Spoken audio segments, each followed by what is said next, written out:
Hi everyone, I am Ashley Banfield, welcoming you to my northern outpost. I am up in Canada, so get used to this. I have massive news. It is official. This is a murder investigation.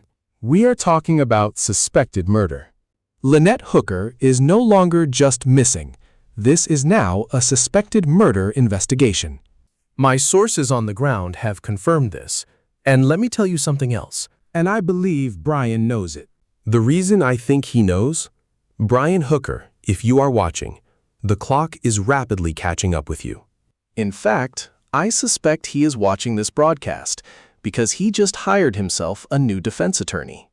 I always had my doubts about his previous attorney, the lawyer he hired back in Michigan.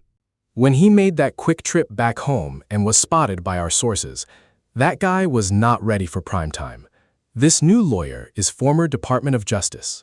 Now, I believe Brian realizes he is facing a serious federal legal battle and required a heavy-hitting federal attorney who has deep experience with federal litigation. The countdown is getting closer and closer. And when I say that, by the time you watch this, the Coast Guard cutter Margaret Norville will be heading out first thing Tuesday morning. Which means those specialized dive teams could be in the water by Tuesday evening. I believe that Coast Guard cutter is actually 154 feet long. That is massive.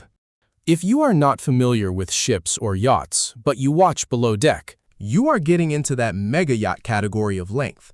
But this ship is not fancy like below deck. It features all the essentials. It has a galley and proper dining facilities. There are sleeping quarters too. But this ship is not built for luxury. It is built for military-grade work, since this is the Coast Guard, right? They are a branch of the military, running with a crew of about 24 personnel. She can hit 35 knots, but will likely cruise around 20 knots. That cruising speed is designed so they do not just guzzle up the fuel. Running these massive vessels is incredibly expensive, you know? Especially with fuel prices where they are today. No kidding. But they will also carry a specialized dive team and agents from the CGIS. I have talked a lot about CGIS, the Coast Guard Investigative Service. Let me emphasize this clearly. This is not the FBI. I do not understand why other news outlets keep reporting it is the FBI. The FBI is not involved. This is strictly a Coast Guard investigation.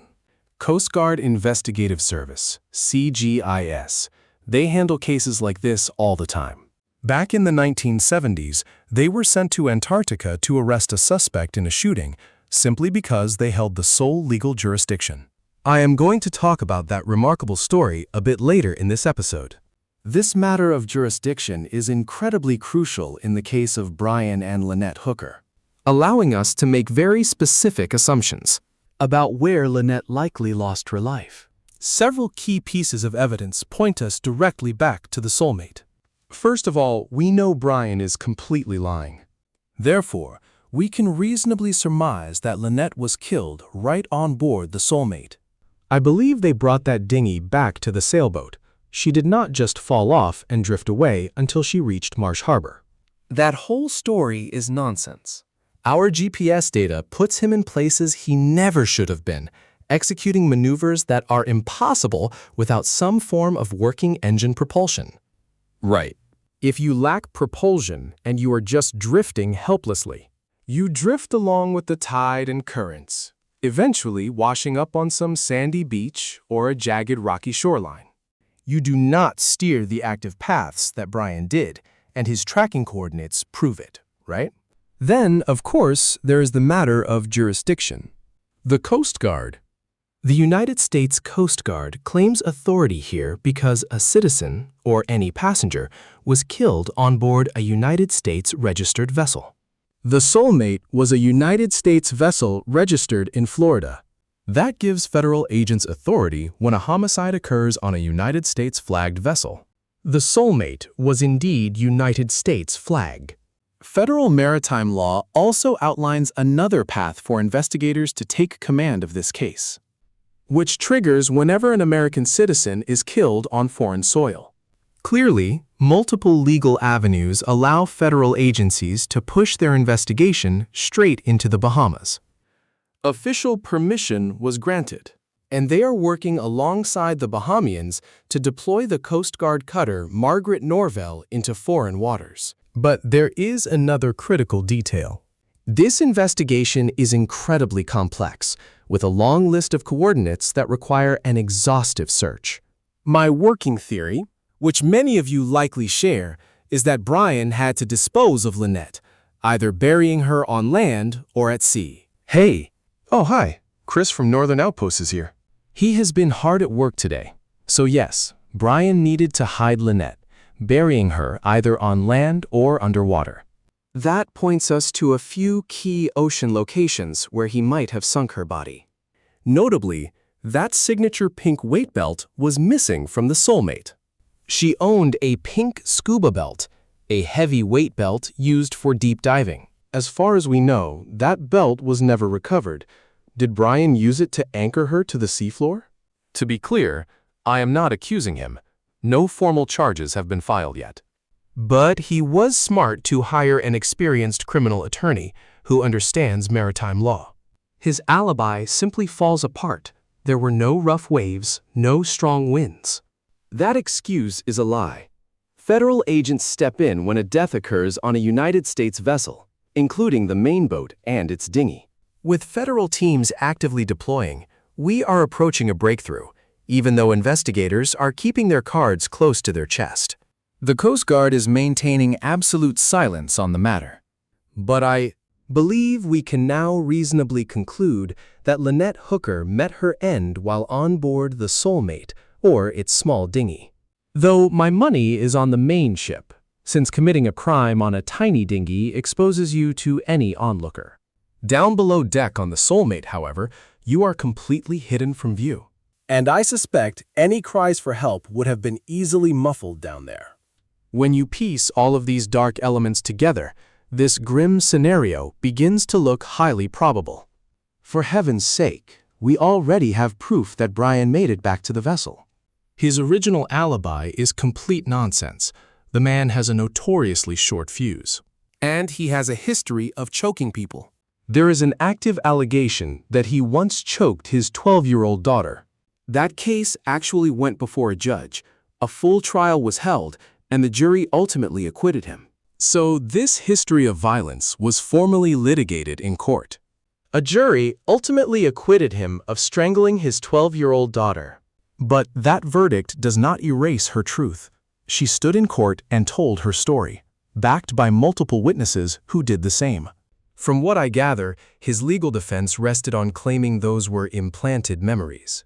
For a 12-year-old child, that explanation is a major stretch. Look, I understand how false memories can affect very young children in court. But at 12, the psychology changes, and notably, that young girl never had contact with Brian ever again. So, you can draw your own conclusions from that. Lynette had repeatedly confided in both her parents and close friends, describing times Brian choked her until she blacked out, alleging he even whispered to her, "I should have finished the job." Investigators found photos of her bruised back, taken as she told a friend, "This is where it happened." He pinned me hard against the stern of the sailboat, while his hands squeezed my throat. She fled that sailboat multiple times, running to her mother to declare she was finally leaving him. The abuse was horrific, yet her mother would desperately plead with her not to return, and still Lynette went back. That is a whole other dynamic, and it is something we discussed with Lynette's mother. She fought so hard, even consulting women's shelters to try and find a way to convince Lynette not to go back to Brian. So that is the suspect's history, to put it mildly. We have endless allegations of choking, beating, and bruising, alongside proof that Lynette walked away multiple times. And we know she booked a ticket for March 11th. 2 weeks after that, she was gone. It fills me with rage and breaks my heart, both at the exact same time. Right, so we have reached the point where this has transitioned into a suspected murder investigation. With the crime likely occurring aboard Soulmate, Could it have actually happened somewhere else instead? Sure, if an American citizen is killed abroad, federal investigators can still claim jurisdiction. But so much of this investigation centers directly on Soulmate. We are talking forensic teams, the towing, and the official seizure of the vessel. And any day now, they are going to haul it out of the water, placing it in dry dock as trial-ready evidence, right? Tick-tock, Brian. Tick-tock. So, let us look at the geographic spots that align with Brian's troubling past, right? Keep in mind, his electric outboard motor on that small dinghy offered very limited battery life. Speeding up meant draining the battery much faster. But crawling at 1 mile per hour would stretch out his travel time. Ultimately, he did not possess enough power to travel far if his goal was to dispose of Lynette. And by that, I mean permanently hiding and getting rid of her body. To be clear, these are active allegations. He remains uncharged while the investigation continues. So, the evidence suggests she never left the Sea of Abaco. The open ocean is too far, too choppy, and far too risky. Furthermore, authorities tracking the sailboat confirmed that Soulmate itself remained entirely stationary during this window. However, several highly secluded spots along the eastern shore of Marsh Harbor are accessible and fit his timeline perfectly. He claims his boat washed ashore, but investigators are fairly certain that never happened. Instead, it looks like he was actively navigating, right? Scouting locations along the shoreline. And just south of the location where volunteer rescue crews eventually recovered his abandoned dinghy, there are several hidden coastal pockets that could serve as ideal, quiet locations to conceal a body. See, if you look around these specific points, north and south of the harbor, there are hidden locations where, if I were a betting man, we are going to see divers and ground teams deployed. And to that end, I can confirm that a key tracker is heading back to the Bahamas. Now, one of the most compelling figures in this hunt is Maggie. She is an elite canine cadaver tracker from the Broward County Sheriff's Office. They have generously loaned Maggie and her handler, Chris, back to the Coast Guard to lead the upcoming ground search. And get this. I mentioned this in previous episodes, and it still absolutely blows my mind. Maggie can actually detect human decomposition through 30 feet of water. It sounds completely impossible, but I heard this directly from the team itself. No pun intended. Her handler explained exactly what Maggie can do when a human body begins to decay. I do not mean to sound clinical, especially since we are talking about a tragic loss like Lynette. After all, we are talking about Lynette, a completely innocent, beautiful person whose family is completely shattered. But when a body decomposes, it releases oils that slowly float to the surface. Even if a body lies 30 feet below, those rising oils eventually reach the surface, allowing an expert cadaver dog to pick up the scent and alert. Honestly, I found that absolutely incredible. So Maggie will not only scour the land, but likely search the open water too, even though we are currently more than 7 weeks out from her initial disappearance. I do not know if it is still possible, but those are her capabilities. For now, Maggie is the sole search dog being deployed to the scene. I originally thought there might be more, but the logistics are tough, and these animals require highly specialized training. They must travel alongside their specific handlers. The paperwork is complex when you are crossing into a foreign jurisdiction. But we can confirm that Maggie is definitely on her way. Investigators plan to sweep several specific locations, covering both the rugged land and the water. The eastern coastline of Marsh Harbor remains a primary point of interest. Specifically, south of where this suspect claims he washed ashore.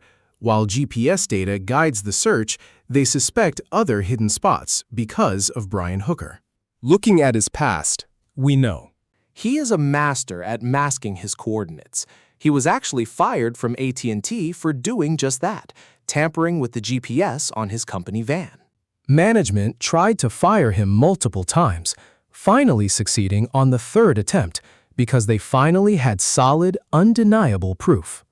He made life an absolute nightmare for everyone around him. Acting like a rogue union steward, he made their lives miserable. According to his former co-workers, his sole motivation was to actively sabotage the company. That was his constant obsession, regardless of whether it was right or wrong. He constantly tried to drag other employees into his schemes. This is the personality we are dealing with, a calculated master at concealing his tracks. Now, there are highly specific locations investigators plan to target. Areas not revealed by GPS tracking, but chosen by inside knowledge of how a criminal mind operates. We have previously analyzed the significance of Tillu Cut. Tillu Cut serves as a direct gateway into the vast Atlantic Ocean. But taking an 8-foot dinghy out into 18 to 20-knot winds at night is a literal death wish. No one would survive. However, that does not mean the sheltered areas within Tillu Cut are not incredibly deep. And Dean Zolmzoff, who has been incredibly supportive of us. He is the guy on Lubbers who shared his overnight security footage pointing right at Elbow K. In those dark hours, we can see suspicious light activity exactly where the Soulmate was anchored.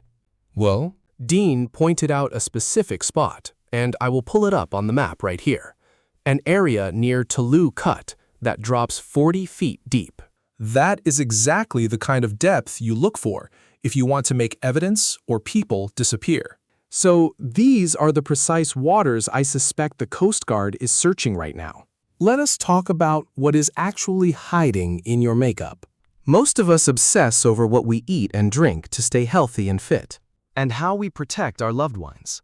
yet we cover our skin in heavy cosmetics packed with harsh chemicals we cannot even pronounce. Remember, your skin is your body's largest organ, meaning whatever you apply gets absorbed directly. That is precisely why I trust Tups & Company. Here is what I love. Their liquid foundation and face primer do not just mask your skin, they actually nourish it. So many brands require constant touch-ups, leaving your face feeling heavy, greasy, and clogged. But this formula feels weightless. It never cakes and truly lasts all day. If you are done with putting mystery chemicals on your face, you do not have to. You can simplify your daily routine and finally feel great about what goes on your skin. Visit tupsandco.com/Banfield. They are giving my listeners 25% off your first order with the code Banfield. Once again, that is Tups & Company. Let me spell it. tupsandco.com/Banfield. tupsandco.com/Banfield. Just use the code Banfield to get 25% off your first order. Or you can simply click the direct link in the description below. There is another vital step Maggie is taking. Early on, when I was on the scene, I was under the impression she had already searched the Soulmate. She did, but not the dinghy. The authorities had custody. The Royal Bahamian Police Force held that dinghy. So Maggie has not been able to inspect it or get a scent. She will only get that chance if local authorities grant permission, Which I fully expect them to do. After all, it is the only logical next step. So, while I believe permission will be granted for Maggie to check the vessel, there is a major problem. If that dinghy was left sitting in an outdoor impound, weeks of heavy rainfall could have washed everything clean. Any trace of decomposition, if it was ever there, might be completely gone. So, it remains highly uncertain whether the boat will yield any crucial evidence, but they absolutely still need to get eyes on that dinghy. And there is another critical detail about this area, just south of where Brian washed ashore. Not only does it offer ideal secluded spots where someone could hide a body, but Maggie, the cadaver dog, never actually searched south of that recovery point. She focused on several other coordinates, places where investigators believed Lynette's body might have drifted naturally, assuming his version of events was true. or where she might have been hidden if his story is a lie. Yet they completely bypassed the area south of where the vessel grounded, just past the boatyard. Getting Maggie onto the eastern shoreline of Marsh Harbor is going to be absolutely vital for this search. By the way, when they mention a fast response cutter, that is exactly what the Margaret Norvell is. And at top speed, we are talking, what, 35 knots? It is quick, sure, but definitely not lightning fast. That is why they have an RIB on board. That RIB, or rigid inflatable boat, features a tough, solid hull paired with those classic inflatable sides. This means they will have an RIB ready to shuttle the entire crew around much faster. We can expect the dive team to operate directly from that RIB. They will likely source extra local boats in the Bahamas to cover all these scattered search areas. But make no mistake, they will be covering massive ground and working around the clock. Frankly, if I could pick any vessel for a dream wish list, it would be an RIB like this. We are talking a heavy-duty military or Coast Guard style RIB. They are incredible machines. If you are into boating, well, you already know the deal. This particular RIB is bright orange. You absolutely cannot miss it. It is going to stand out instantly once it hits the Sea of Abaco. The Coast Guard crew is also bringing along another piece of gear that is absolutely critical. If you closely followed the mystery of MH370, that lost Malaysian Airlines flight, then you know. That plane vanished with everyone on board presumed dead, never to be found. I am talking about an ROV, a remotely operated vehicle. We saw them constantly during that search. The specific model they are deploying is designed to scan deep beneath the waves.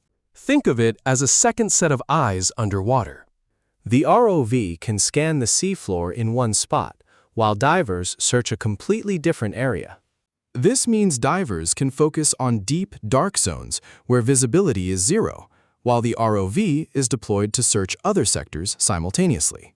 So, it is highly reassuring to see them bringing this level of technology to the search.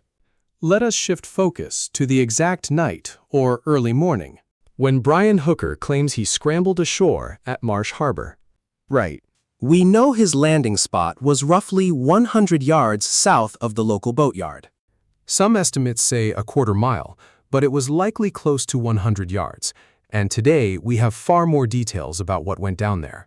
If you listen back to my previous episodes, you will recall an insider telling me the man was incredibly calm and collected when he arrived at that boatyard. He certainly did not look like a man who had just spent 9 exhausting hours drifting at sea, nor did he seem panicked about his missing wife. Not even close. In fact, the Daily Mail has now reviewed the security footage. When I first described him as being cool as a cucumber, I had not personally watched the tape. I was relying entirely on a trusted source. But now I can share much more of the story. And go beyond what the Daily Mail reported, thanks to some fresh details from my original contact. So, let us look at the Daily Mail coverage, which describes him casually strolling up to the perimeter fence. He walks up without a care in the world, completely unbothered. The timestamp reads 3:35 a.m. That was April 5th, which was Easter morning, remember. On the security footage, he is wearing a blue shirt and dark shorts. And flip-flops, according to reports. But my sources confirm those were actually slide sandals. This aligns with the description from the Hopetown Volunteer Fire and Rescue Team who picked him up. They noted he was wearing a blue and white patterned Hawaiian-style button-down shirt. The fabric looked like something a sailor or fisherman would wear, paired with those blue slide sandals. So, the details match up pretty well. But there is a discrepancy with the footwear. The rescue crew who saw him climb aboard specifically remembered flip-flops. All right. Reports also mention a cowboy-style hat on his head. That is intriguing, because in a photo of Brian Hooker leaving the Abaco Inn at 7 p.m. the night before, he is wearing that exact hat. I cannot confirm if it is the identical hat, but the description sounds incredibly similar. In the footage, he is carrying a yellow dry bag. Our first witness already confirmed this. But we also learned from Jim Todd of Hopetown Volunteer Fire and Rescue about the 4 rescuers on that boat. They picked Brian up from the boatyard shoreline to search for the scene of the incident and hunt for Lynette. One crew member spotted a yellow bag. Another specifically recalls an aqua blue one. Jim Todd remembers a royal blue bag, while the fourth rescuer has no memory of any bag color at all. It is a fascinating, conflicting detail. These shifting memories of colors, but that yellow dry bag definitely keeps showing up. Analyzing the video, the Daily Mail notes Brian speaks in a remarkably calm voice, not shouting in a panic. Crying out, "Oh my God, I have just been shipwrecked and marooned, and I need help right now." Not at all. Instead, he casually says, "Hello, I need help. Hello, help me." There is absolutely no urgency in his voice. None whatsoever. He simply raises his hands to wave down the boat, showing zero fear or urgency, hardly the reaction of someone trapped in a life-or-death crisis. In that moment, he never once sounds the alarm about his missing wife. That only comes up later during his conversation with the boatyard worker. The whole scene is deeply unsettling, and the physical details get even more bizarre. He does not even shout. We see no visible panic, no desperate rush, and zero mention of his missing wife. Now, let me share what my inside sources have revealed. He was not merely glancing at his watch once, as the Daily Mail reported. He was obsessively checking it over and over. He was also pacing around, peering behind objects, which is incredibly suspicious. He was lurking in the shadows, seemingly unaware that the floodlights were exposing him. My sources described his quiet behavior as downright chilling. And in his left hand, he is carrying what looks like a dark tablet.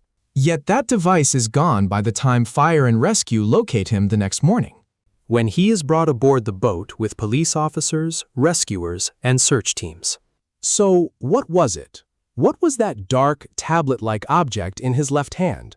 Did he slide it into the yellow dry bag before Hopetown Volunteer Fire and Rescue arrived? It is another deeply unsettling piece of the puzzle. What kind of tablet would you be holding if the dry bag containing all your crucial valuables went overboard with Lynette? What device could that be? We cannot confirm it is a tablet, but it certainly looks like a dark, flat device. And there are multiple surveillance videos, not just one. So if the Daily Mail reviewed footage, they only saw a fraction of it. There are several clips from that boatyard. Once again, here is how the scene was described. According to my source, he wandered around the area for quite some time, casually peeking behind objects, showing absolutely no sense of urgency. Nearby buildings clearly had their lights switched on. Yet he made no effort to seek help from anyone. It looked deeply unsettling. It is a bizarre portrait of Brian Hooker at the yard, stranded without any propulsion, drifting helplessly in the Sea of Abaco all night long, before finally making it ashore. It is a chilling detail. If a jury ever lays eyes on that footage, they will find his behavior just as unsettling. Another strange piece of the puzzle, adding context to what the Daily Mail reported seeing on that footage. Now is the perfect moment to look back at Brian Hooker. His bizarre overall demeanor when journalists pressed him on the wild claim that Lynette simply tumbled off the back of the vessel. CBS asked him one critical question. They asked if he truly believed Lynette was still alive. Given what we know now, with the case treated as a suspected murder, his reaction is fascinating to dissect. Do you believe that Lynette is still alive? I do. I have heard stories of people surviving in the Bahamas for days, or even weeks, after falling overboard. So, there you have it. Quite stunning. This investigation is rapidly gaining some major momentum. We have to consider the feelings of Carly Ellsworth, Lynette's daughter, along with Darlene Hamlet, who is Lynette's mother. I sincerely hope the Coast Guard secures some real answers during their deployment to the Bahamas. In the meantime, we will track every single development. We are keeping a close watch on the Bahamas, so stay tuned. Remember to subscribe so you never miss a single update. because these critical details are breaking fast and furious. Thank you so much to everyone for listening and watching. And remember, the truth is more than just serious. It is drop-dead serious.